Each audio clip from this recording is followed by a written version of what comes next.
We're in Destin, Florida. You're here to extract knowledge and wisdom from great operators and go back into your market and see if that works. What are you most excited about in the next 5 years? I want to help more people like him. He's a smart guy right here. Okay. He buys the insurance policy, and then when he's not using it, he rents it to his contractors to pay the note. You don't need cash to retire, you need cash flow. Give it up for Corey and Corey.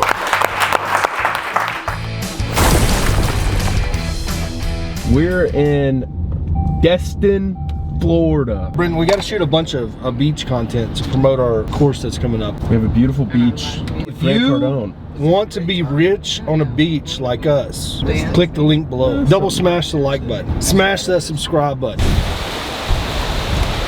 Well, I appreciate you guys coming and getting ready for me to introduce my new IPO, the new Rood coin that's coming out that we sell to you guys. To the moon. So to the moon, that's right. Pat and I have been doing these things for a while now, and we really enjoy hanging out with you guys, entrepreneurs, real estate guys. You can't have conversations with most people about the stuff that's going to happen in the next 2 days. Who here is the first time here? Never? Okay, half the room. Good. You're in for a treat. It's going to be like drinking from a fire hose. You're going to listen to people from all walks of life, different asset classes, different experiences, just different wisdom that you're going to extract for the next 2 days. So make sure you take notes. Make sure you talk to every single person in here. Get their phone number, what they do, see how you can maybe do business with them. Allies ain't about me and Patty. Allies is about the conglomerate group of, who you can partner with, who you can get value from and share knowledge, right? But throughout the seminar, we're going to have different topics that we're going to go over. Like, don't think that even stuff that I say is pertinent to your market. We do these things because certain stuff works in certain markets and some stuff just doesn't work in certain markets. You're here to extract knowledge and wisdom from great operators and go back into your market and see if that works. So don't take everything you hear with a grain of salt. Now, before we get started, I want everybody to, make sure that we get to know each and every person. So we're going to have each person stand up, introduce yourself, and talk a little bit about who you are, what do you do, and where you're from. That way we, kind of break the ice on meeting each other. Jeremy, I'll start with you. I'm Jeremy Perkins. I'm out of Nashville, Tennessee, land developer, home builder, and self-storage operator. My name is Destin from Memphis, Tennessee. I started as a wholesaler in 2019 when the wholesaling was good. It's still good. My name is Brett Atterbury. So I'm a real estate agent, but that's very little of my income anymore. I do full-time fix and flips, a little wholesaling, and rural land subdividing. I'm Eric Broussard. I work oil and gas for TC Energy. I'm an inspector. I also own an all-state agency in Anniston, Alabama that I'm trying to get rid of. But so we'll see what a new adventure this might be. My name is Corey Thompson. Worked in the oil field 13 years, got laid off in 2015. I invested my life savings in the real estate. I own property management company, apartment complexes, mobile home parks. But our bread and butter right now is installing new mobile homes on land. We're licensed septic installers, licensed electricians, licensed mobile home dealer. So if it can be done in real estate, we're trying it, and that's really it. All right. Who here is first time listening to me? At least half the room, right? So the people that haven't listened to me yet, we're going to go over stuff that you already heard for the new people, because it's very, very pertinent and important to understand this. Who here has heard me talk about fast, medium, and slow money? And what is fast, medium, and slow money? I had to come up with this because I read Rich Dad Poor Dad in 2010, and it made sense, right? Buy assets. And every one of us, should buy assets. And at the time, I was running 4 mechanic shops in Lafayette, car wash mechanic shops, auto glass business. And I wanted to go and become a full-time real estate investor because I was, my life was, I wasn't happy, right? I was getting beat down with employees. My wife had her 5th kid. She was having a nervous breakdown. It has a service-based business dealing with a lot of employees. We talk about this all the time, and you Elijah. And I realized the people on planet Earth that had the best lifestyle and the most time were full-time real estate investors. So that's when I started pivoting to I need to become a full-time real estate investor. So I read Rich Dad Poor Dad, and I was like, man, buy assets. Talk about single-family homes, talk about apartments and condos, and so I was like, okay, I'm gonna start buying single-family homes, and that's where I got my money to buy my shops. But then I got so busy with the shops. I'm a car guy. I love cars. I had 33 employees, 4 locations. I got so busy. I was 27. I was making a good year. I'd make $500,000 with 4 locations. bad year I'd make 350, but that was a lot of money back then for a young 20-year-old. So got really busy doing that. I was like, I forgot about real estate. Even though real estate got me to that point, I really should have just freaking doubled down on learning how to flip house. That was all timing, right? The market was going up so fast, and I timed a lot of that right. So fast forward, I owned those shops for 12 straight years, from 2008 till about 2010, 12. I started to get burnt out. I was probably about 30 by then. I mean, every day it was controlled chaos. I'm dealing with employees, drugs. I had knives pulled out on me, fist fights, guns pulled on me. You know, I mean, it's brutal. When you're in the labor business, it was brutal. This is not what I signed up for. This is not what I want to do. And that's why I bring back the story of saying, hey, I'm reflecting now, like, hey, I want to get back into real estate. My shops are all doing bad, economy is trash, all my single family homes. Obviously I did something wrong, there's something I didn't know. When the market pulls back and you have a correction and you start having mistakes, it's actually a good thing, because what it does is it punches holes in your process and system. And what happened was, yeah, I wanted to quit a lot of times. Sometimes I go to panic like, man, maybe I just go get a job, but I couldn't see I'm unemployable. I can't work. I can't do it. So I didn't quit. I'm not that bright, but I'm just too stupid to quit, right? And if you look at a lot of entrepreneurs, dude, they're not that bright. They are just mental savages. When you start building a little bit of success, don't expect people to be happy for you. Be your own biggest cheerleader. Because I had to push through a lot of low moments in my life where my own family's attacking me. Like, why would you attack me? You're my dad, right? So understand that. So he's buying Kubota brand new, and he has a $4,000 insurance policy, and they'll fix it for the life of the loan. For the life of the loan. So instead of buying more property, get a depreciation, stop paying taxes, I want to get a skid steer. Well, actually, at least a grinder for the root range. I can get a grinder for about $150,000, brand new. You get a grinder attachment for the skid steer? Yeah, you can get an attachment for the skid steer. Get the skid steer set up for it, and then put the attachment on there. That's what we did. What is that going to rent, brand new? 170. 170. I mean, Yes, but you got a badass skid steer that then, you ever need an implement, one you can rent the implement. so it's better to buy a skid steer and add the Yes, grinder than 'cause- buying just a Yeah, grinder. Yeah, you don't want to grind it, 'cause now you- 100,000 like- just on the grinder. We can bring our skid steer over here and move all this sand out in a day, just putting it in dump trucks. You know what I mean? We need a multi-use tool. We've got a deal we dig holes with when they got to set fence posts. We've got a forks, so when they're doing a roof, we can lift the shingles up to the roof. Okay, it gets better. He's a smart cat right here. Okay. So On top of that, hold on, no, it gets better. So he buys it brand new.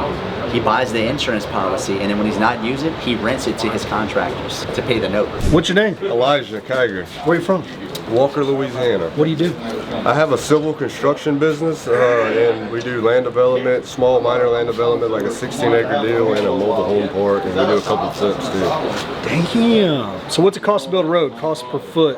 What do you think? Ooh, that depends, man. That depends. A lot of people want that number like per square foot, but you can't really give that. You got to look at the soil conditions. You got to clear land, debris, whatever. You got a lot of different variables that dictate what type of material you need to do that. What's correctly. the worst you've ever seen? Like having to haul out all the dirt, having to haul new dirt in. How bad can it get? What's the right worst case scenario? So a lot of times people don't realize that you have to go in there and take out all the bad material underneath the road if you don't have a good base material. So the worst job that I've seen is we had to go in there and dig out about 3.5 foot of nasty slop and pull it, have multiple trucks hauling good fill dirt, good clay that compacted real well to make a base. So that's a big expense that a lot of people don't see, and a lot of times you can't really see that until you break ground on the job. Okay. So how could somebody underwrite against that? Would they call you first, or would they have their contractor there? How do they underwrite for the unknown on that? So something like that, you would probably want to get somebody that's experienced, and you would probably want to get multiple different bids, and don't ever go with the cheapest guy. You probably want to get 3 different bids, go from the highest to the lowest, and then probably go with the guy in the middle, or the guy that you feel most comfortable with, because every dirt guy will probably see something different. Okay. So one guy might see something this way and see it's no big deal, and then this guy's going to plan his job for the worst case scenario. Right.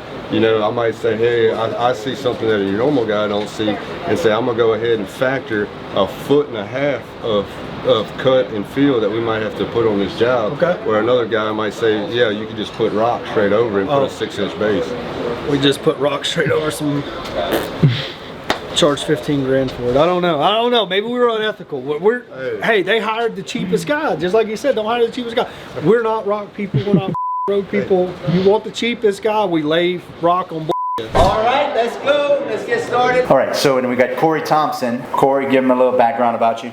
So I got laid off from the oil field in 2015. Buddy of mine, his dad had died, and he was trying to manage his mom's portfolio of money, which was about $700,000, to get her from 50 years old to 90 years old trading stocks.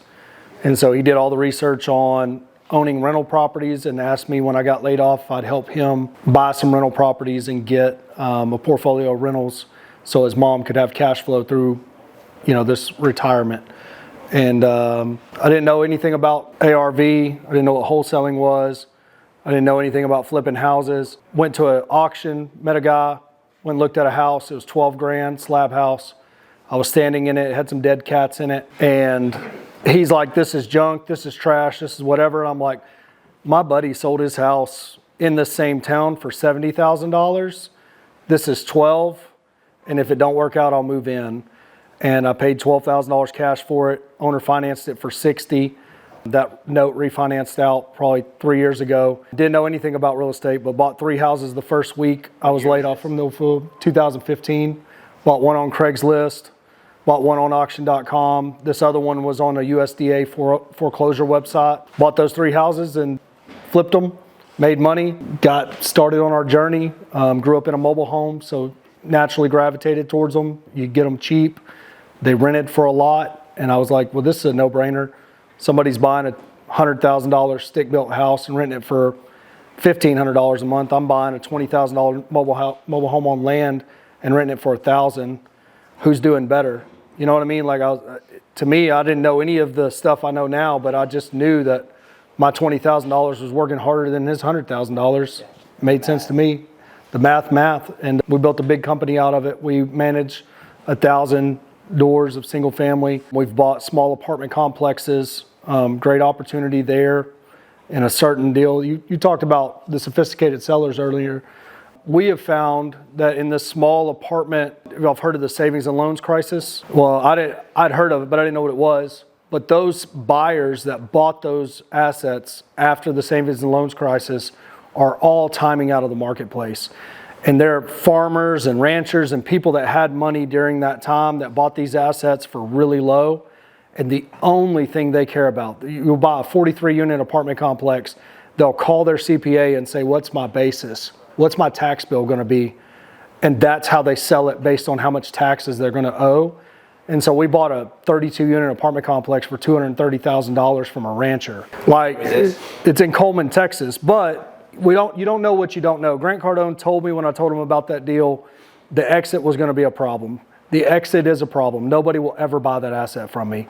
But we remodeled it. We had $500,000 in it. The bank loaned us $900,000 against it. It cash flows $14,000 or $15,000 a month. It's a crazy asset, but there's never going to be a buyer for it. My kids will be cussing me in my grave at the fact they got to go to Coleman, Texas and deal with that. Tell us why. Tell them why. Well, I bought it because I knew it was a good deal. Why would they be cussing me? Oh, vacancies. Why isn't vacancies? There's no exit because there is a California cash buyer somewhere that will buy that and will understand it, right? Somebody will pay me $1.6 million for that asset. Where they're at, I don't know. It's not listed. I might put it on the market and I might sell in a day. But I've got a 20 unit that's similar to it, same deal, that I've had listed now for a while, and we don't have a buyer for it because it's too small for the big guys like him to mess with. And it's, in a county seat in Texas, so these are rural markets. So it's not in a big enough area for there to be a lot of interest in it. But there's, if somebody paid us $1.4 million, which is what we want for our 20 unit, they would make a probably 12% return on a cash basis. And in our minds, somebody's going to want that eventually, but people just don't even shop in that asset class. So it's something that, I know now what I know. I mean, we could have sold that apartment complex for 1.25 times over, but it pays too much for me to sell it for 1.2. It's like, I'm trying to get my 1031 exchange journey started. So this is my number. I don't need to sell it. I want to sell it. If a buyer comes forward, they come forward. But what we developed out of it was a strategy to kind of go into county seats in Texas and take over those assets at an extremely low cost. Now we're doing it all cash. We go raise the money. pay the investors. We keep 20% of the deal. Our carried interest is 20%, and we don't have any debt. We don't have banks to worry about. We don't have to worry about securing any debt, and we can pick up a lot of those asset classes. I mean, deferred maintenance is a huge issue on them, so you need to, like he understands construction inside and out. I do now, but if you're brand new and you don't understand, like I never even thought about the parking lot in that apartment complex in Coleman. I'm there, I'm looking at it, it's a piece of shit, but I didn't know what that cost. You know what I mean? And so when I started looking at getting a new parking lot, I was like, oh, damn. What was that, 50 grand? Yeah, it was like 60 grand. But I bought it low enough that the 60 didn't hurt me. Yeah. But what's the lifespan of that parking lot? You know what I mean? How often will I have to buy a parking lot for this asset? He could probably tell you inside and out the lifespan of a parking lot in an apartment complex, but I had no idea.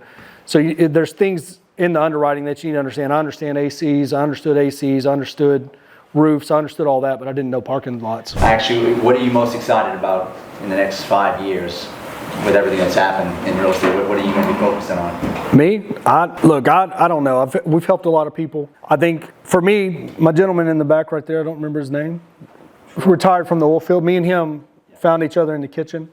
I want to help more people like him, because guys like us, we work in the oil field. We get advice from the oldest guy on the crew. He's 65 years old. He's telling us how to retire. Ain't retired. No, he's still there. He's still there. You know what I mean? He's teaching us how to retire. He's telling us to save our money, invest in our 401k, and then in the last, my daughter's granddad, her mother's dad, died. He did everything right. He put the money in the 401k. He dies unexpectedly. He has a life insurance policy. He did everything right, and even did some of what we did, but he bought out every piece of property next to him until he had 900 acres. Built his dream home on it, never got to retire, died unexpectedly working at a plant down here in Port Arthur, Texas. Get what I mean? Dead. Life insurance policy, the cash in the bank, and the 401k totals about $700,000. Carrying cost on the ranch is $8,000 a month. You do the math. This lady is going to have to liquidate their dream place because he didn't understand you don't need cash to retire, you need cash flow. I went to her and I said, look, you take all this money and you go invest it in this one asset right here. I know where it's at. We'll rep you on the deal. It will pay you forever. You will not have to sell the ranch. Oh, I don't understand it. I don't get it. I don't know it. I want to help gentlemen like him and gentlemen that work in the blue collar community understand this thing. You don't need cash to retire. You need cash flow. Your 401k builds a bunch of really nice houses on Palm Beach while they trade your 401k and make a fee for trading it. You can hire this man right here that you know and sits next to you in the community. His daughter's playing on the same softball team as your daughter. You can hire him to do your plumbing on your remodel and see where your dollars are invested and have cash flow in retirement. And if you want to sell one because you need a lump sum of cash, sell one. But work your career to keep the now money, what was it? The fast money. And take your 401k dollars, roll it into real estate.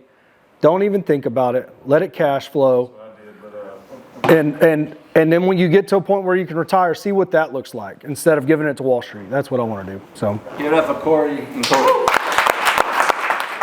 If you enjoyed this video, please, for the love of God, let us know in the comment section. Also, make sure you subscribe, hit that bell so you know every time a new one drops.